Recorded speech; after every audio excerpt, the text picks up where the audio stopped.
नमस्कार, मी सूरज सर तुमचं icon training इन्स्टिट्यूटच्या YouTube चॅनलमध्ये सहर्ष असं स्वागत करत आहे. आर-एम-एस राष्ट्रीय मिलिटरी स्कूलचे फॉर्म हे रिलीज झालेले आहेत. ते कोणत्या ऑफिशियल वेबसाईटवरती बघायचे आहेत, त्यासाठी डॉक्युमेंट्स कोणकोणते लागणार आहेत, कोणकोणत्या डिटेल्स तुम्हाला लागणार आहे, कोणत्या डिटेल्स महत्त्वाच्या आहेत, जे की तुमच्याकडे असणं गरजेचं आहे. त्याचा हा पूर्ण व्हिडिओ आहे. पालकांनी शेवटपर्यंत हा व्हिडिओ बघायचा आहे. काळजीपूर्वक बघायचा आहे. जेणेकरून तुम्हाला स्वतःला जर फॉर्म भरायचा असेल, तर तो तुम्ही फॉर्म भरू शकता किंवा जर नेट कॅफेमधून तुम्ही फॉर्म भरणार असाल, तर त्या नेट कॅफे जे कोण आहेत, तर त्यांना तुम्ही ही पूर्ण व्हिडिओ समजावून सांगू शकता. कोणत्या डिटेल्स लागणार त्याही समजावून सांगू शकता. तर अशाच नवनवीन व्हिडिओसाठी कुठले फॉर्म सुटणार आहेत, त्या फॉर्मचा व्हिडिओ कसा असणार आहे, कोणत्या डिटेल्स लागणार आहेत, या सगळ्या गोष्टी जर तुम्हाला हव्या असतील, तर आयकॉन ट्रेनिंग इन्स्टिट्यूटच्या यूट्यूब चॅनलला आजच लाईक, शेअर आणि सबस्क्राईब करायला विसरू नका. सो आपण सुरू करूया. सो सर्वप्रथम तुमच्या समोर जी काही विंडो दिसत आहे, जी काही वेबसाईट दिसत आहे, त्याची लिंक डिस्क्रिप्शनमध्ये मी देणार आहे. त्या लिंकवरती डायरेक्टली क्लिक केल्यानंतर तुम्हाला या पद्धतीचा यू-आय यूजर इंटरफेस एक वेबसाईट दिसणार आहे. या ठिकाणी तुम्हाला राष्ट्रीय मिलिटरी स्कूलबद्दलची इन्फॉर्मेशन मिळणार आहे. या ठिकाणी तुम्हाला प्रॉस्पेक्टस कधी सुरू झालेले आहेत, तर 10 तारखेला सुरू झालेले आहेत. 10 सप्टेंबर 2025ला हे फॉर्म रिलीज झालेले आहेत. त्याची लास्ट डेट जी आहे ती 9 ऑक्टोबर 2025 आहे. सो या बिटवीनच तुम्हाला हे फॉर्म भरायचे आहेत. आता समोर तुमच्या दिसत आहे, की या ठिकाणी 3 बटन्स आहेत. एक इन्स्ट्रक्शन फॉर फिलिंग ॲप्लिकेशन, नवीन रजिस्ट्रेशनसाठी न्यू युजर रजिस्ट्रेशन आणि दुसरं आहे जर ऑलरेडी रजिस्टर केलेलं असेल तर ऑलरेडी रजिस्टरसाठी लॉग इनची स्क्रीन दिसत आहे.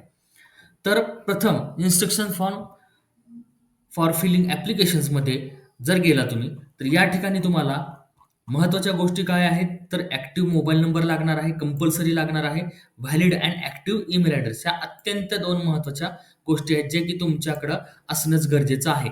कारण ज्यावेळेस तुम्ही पहिली स्टेप करणार आहात रजिस्ट्रेशनची, त्यावेळेस तुम्हाला एक ओ-टी-पी येणार आहे, जो की तुमच्या ॲक्टिव्ह मोबाईल नंबरला जाणार आहे. त्याशिवाय तुमचं रजिस्ट्रेशन होणार नाही. दुसरी गोष्ट जी आहे व्हॅलिड ईमेल ॲड्रेस, याच्यावरती तुम्हाला तुमचा ज्यावेळेस रजिस्ट्रेशन होणार आहे आर-एम-एसचं, त्यावेळेस एक रजिस्ट्रेशन आयडी जाणार आहे. तर तो तुम्हाला कंपल्सरी लागणार आहे. त्याचबरोबर आर-एम-एस हे कंपल्सरी तुम्हाला ईमेलवरतीच कम्युनिकेशन करतं. त्यामुळे हा ईमेल ॲड्रेस तुम्हाला कंपल्सरी लागणार आहे आणि हा ईमेल ॲड्रेस तुमच्या मोबाईलमध्ये कन्फिगर हवा आहे. जेणेकरून त्यांना त्याच्या नोटिफिकेशन्स तुम्हाला वेळोवेळी येत राहतील आणि हा ईमेल ॲड्रेस अशाच व्यक्तीच्या मोबाईलमध्ये हवा आहे, की जो कंटिन्युअसली तो त्याच्यावरती लक्ष देईल. ओके. सो ह्या 2 गोष्टी अत्यंत महत्त्वाच्या आहेत. त्याचबरोबर डॉक्युमेंटचा जर विचार करायचा म्हटला, तर फोटो आणि सिग्नेचर या 2च गोष्टी तुम्हाला अत्यंत महत्त्वाच्या लागणार आहेत, ज्या ठिकाणी तुम्हाला त्या स्कॅन करून टाकायच्या आहेत.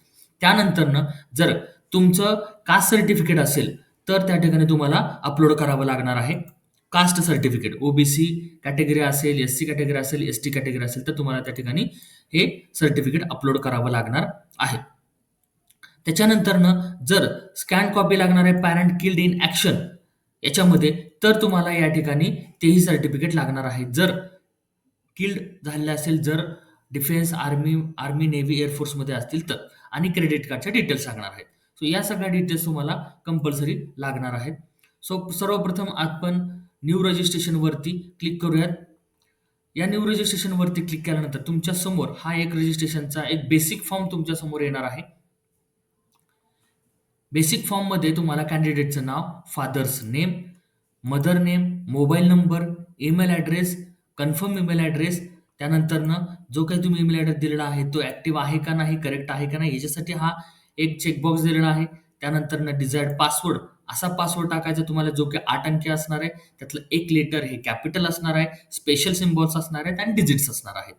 सो त्यानंतरनं कन्फर्म पासवर्ड, जो काही पासवर्ड इथं टाकणार आहात त्याच ठिकाणी इथं पासवर्ड टाकायचा आहे आणि हे झाल्यानंतर ॲग्री केल्यानंतर तुम्हाला एक ओ-टी-पी जो जनरेट होणार आहे, तो ओ-टी-पी तुम्हाला तुमच्या त्या मोबाईल नंबरवरती जाणार आहे. तो ओ-टी-पी टाकल्यानंतर तुमचं रजिस्ट्रेशन कंप्लीट होणार आहे. ऑलरेडी मी ते रजिस्ट्रेशन केलेलं आहे. त्याच्यामुळं तुम्ही हे फक्त रजिस्ट्रेशन करून घ्यायचं आहे. तरीही मी तुमच्यासमोर एक रजिस्ट्रेशन करत आहे. या ठिकाणी तुम्ही तुमच्या डिटेल्स टाकायच्या आहेत. मी आता डमी डिटेल्स टाकत आहे सगळ्या. इथं मोबाईल नंबर मी एंटर करत आहे.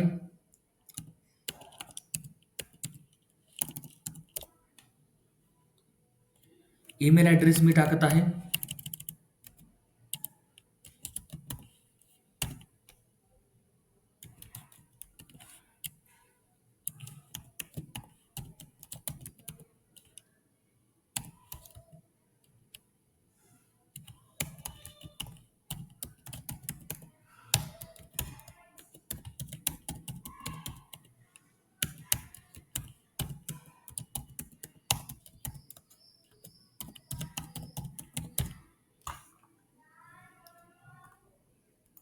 डिझायर्ड पासवर्ड मगाशी सांगितल्याप्रमाणे तो पासवर्ड एक कॅपिटल लेटर हवा आहे, एक कुठलाही स्पेशल सिम्बॉल पाहिजे. ओके. सो ॲग्रीवरती क्लिक केल्यानंतर ना बघा या ठिकाणी तुम्हाला enter your mobile O T P टाकण्यात आले सांगण्यात आलेलं आहे. तर तो ओ टी पी इथं टाकतोय मी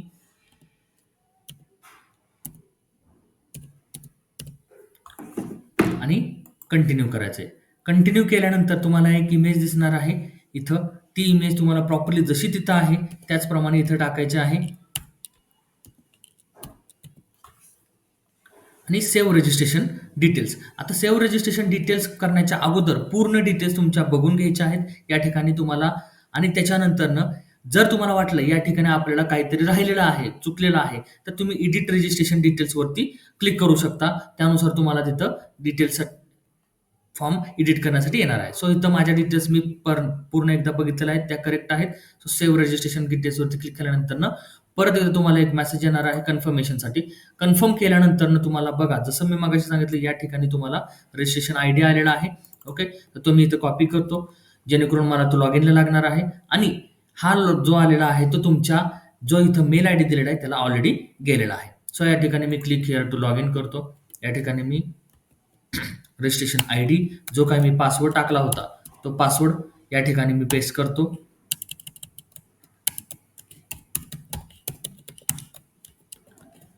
जो इथं कॅप्चा दिलेला आहे तर तो कॅप्चा इथं परत एकदा टाकायचा आहे तुम्ही.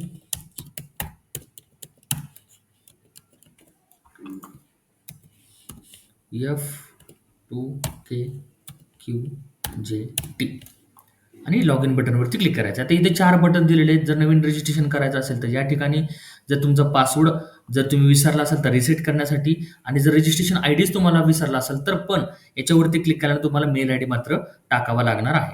सो लॉग इन करतो मी. लॉग इन केल्यानंतर तुम्हाला आता ह्या 3 स्टेप्स आहेत. याच्यामध्ये fill up application, edit application, view and print application. So प्रथम आपण करूयात फिलअप ॲप्लिकेशन. फिलअप ॲप्लिकेशनवरती क्लिक केल्यावर तुम्हाला या ठिकाणी अप्लाय करायचं आहे. कशासाठी? 6 स्टँडर्डसाठी करायचं आहे का 9 स्टँडर्डसाठी करायचं आहे, या ठिकाणी तुम्हाला ते चूज करायचं. मी 6 स्टँडर्डसाठी करतो. ऑटोमॅटिकली या डिटेल्स इथं आलेल्या आहेत. सो आता या डिटेल्सवरती क्लिक केल्यानंतर इथं जेंडर, मेल, फिमेल जे काय असेल ते तुम्हाला टाकायचं आहे. आधार नंबर, कॅन्डिडेटचा आधार नंबर तिथं टाकायचा आहे. पॅरेंटचे जे आता ही महत्त्वाची गोष्ट आहे. आधार नंबर एंटर केल्यानंतर या ठिकाणी तुम्हाला कॅटेगरी आहे पॅरेंटची, JCO/R, JCOR, army, navy, air force, defence officer, army, navy, air force. आता बघा या वर्षी सगळ्यात महत्त्वाचं म्हणजे जे कॅटेगरीचे जे आहेत कोटा जो आहे तो डिवाइड केलेला आहे. 70% कोटा जो आहे तो JCOR यांच्यासाठी दिलेला आहे. त्यानंतरनं जो 20% कोटा जो आहे तो डिफेन्स ऑफिसरसाठी दिलेला आहे आणि 10% कोटा हा जो आहे तो सिव्हिलियनसाठी दिलेला आहे. ओके. सो या 3 कॅटेगरी जो 100% कोटा राहतो ह्या 3 कॅटेगरीमध्ये याप्रमाणे डिवाइड केलेला आहे. म्हणजे थोडक्यात 90% कोटा जो आहे तो डिफेन्स कॅटेगरीतल्या विद्यार्थ्यांसाठी असणार आहे आणि 10% हा सिव्हिलियनसाठी असणार आहे. JCOR, army, navy, air force, defence officers म्हणजे जे ऑफिसर लेवलला आहेत त्यांच्यासाठीच आहेत, ते पण आर्मी, नेव्ही, एअरफोर्समधलेच आहेत आणि सिव्हिलियनसाठी. सो तुम्ही तुमची जी कॅटेगरी असणार आहे, जे डिफेन्समध्ये आहेत पण ह्या 3 याच्यामध्ये आर्मी, नेव्ही, एअरफोर्समध्ये त्यांनीच ते त्या पद्धतीने चूज करायचे आहेत. ओके. सो या ठिकाणी मी प्रथम JCOR प्रत्येकाची कॅटेगरीचं तुम्हाला मी समजावून सांगतो. JCOR क्लिक केलंय. जर पॅरेंट किल्ड इन ॲक्शन असतील तर येस करायचंय. तर येस केलं तुम्ही तर या ठिकाणी तुम्हाला या do you want to age relaxation under parent killed in action category, तर तुम्ही येस किंवा नो या पद्धतीने करायचं आहे जर तुम्हाला ते हवं असेल तर. आता हे कधी कुठल्या कॅटेगरीमध्ये गेले होते ते, तर आर्मी, नेव्ही, एअरफोर्स या 3 पैकी एक तुम्हाला चूज करायचं आहे. त्याचबरोबर हिअर बाय गिव्हन कन्सेंट हा तुम्हाला आयदर तो JCOR मध्ये असेल, सिव्हिलियन मध्ये असेल, कशामध्ये जरी असेल, तरी पण तुम्हाला हा कन्सेंट फॉर्म भरून द्यायचा आहे, की त्यांना या ठिकाणी तुम्ही कॅन्सल करू शकतात. जर आम्हाला असं आढळलं, असं आम्हाला निदर्शनास आलं, की तुम्ही जे फॉर्ममध्ये भरून दिलेलं आहे, तर ते बरोबर नाही. तर त्या पद्धतीने तुमचं काय होणार आहे, फॉर्म हा रिजेक्ट केला जाऊ शकतो. ओके. सो या पद्धतीने तुम्हाला इथं येस हा कन्सेंट फॉर्म कंपल्सरी भरून द्यायचा आहे.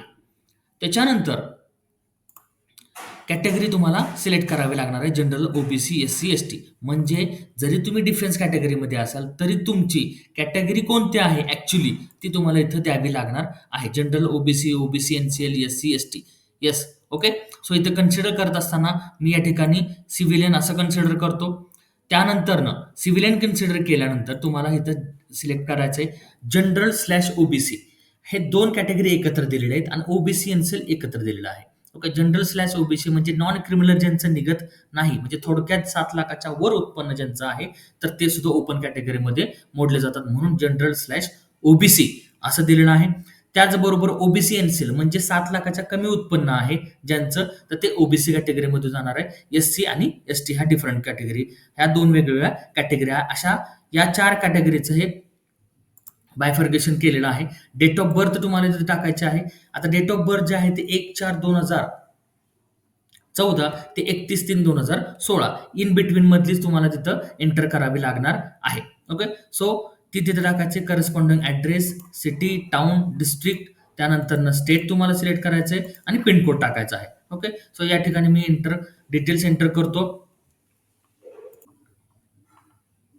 चॉईस ऑफ सिटी एक्झामिनेशन या ठिकाणी वरती मी डिटेल्स टाकलेले आहेत.